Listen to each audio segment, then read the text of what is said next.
మీ land survey number correct అని నిజంగా 100% షూరా? చిన్న డిజిట్ మిస్టేక్ అయినా కూడా అది చాలా పెద్ద ప్రాబ్లం అవ్వచ్చు. ఎందుకంటే సర్వే నెంబర్ అనేది జస్ట్ ఒక నెంబర్ కాదు, అది మీ ల్యాండ్కి లీగల్ ఐడెంటిటీ.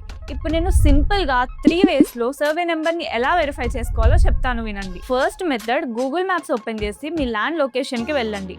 అక్కడ కోఆర్డినేట్స్ కాపీ చేసి 2D వ్యూలో చెక్ చేస్తే మీ సర్వే డీటెయిల్స్ కనిపిస్తాయి. Second method, Telangana land survey numbers app use చేసి మీ ఎగ్జాక్ట్ లొకేషన్ని పిన్ చేస్తే డైరెక్ట్గా సర్వే నెంబర్ డిస్ప్లే అవుతుంది.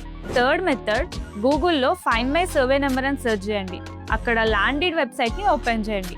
అక్కడ సింపుల్గా డీటెయిల్స్ ఎంటర్ చేయండి, మీ సర్వే నెంబర్ని తెలుసుకోవచ్చు. కానీ ఇక్కడ ఇంపార్టెంట్ పాయింట్ ఏంటంటే, మీ సర్వే నెంబర్ దొరికిందంటే స్టోరీ అయిపోయినట్టు కాదు. అసలు అది కరెక్టేనా, మీ డాక్యుమెంట్స్కి మ్యాచ్ అవుతుందో లేదో వెరిఫై చేసుకోవాలి. ఫైనల్గా సర్వే మ్యాప్ చెక్ చేస్తే ఫుల్ క్లారిటీ వస్తుంది. సర్వే మ్యాప్ ఎలా చెక్ చేయాలో నెక్స్ట్ వీడియోలో స్టెప్ బై స్టెప్ చెప్తాను. అంతలోపు KLM Infra Projects ని ఫాలో అవ్వండి.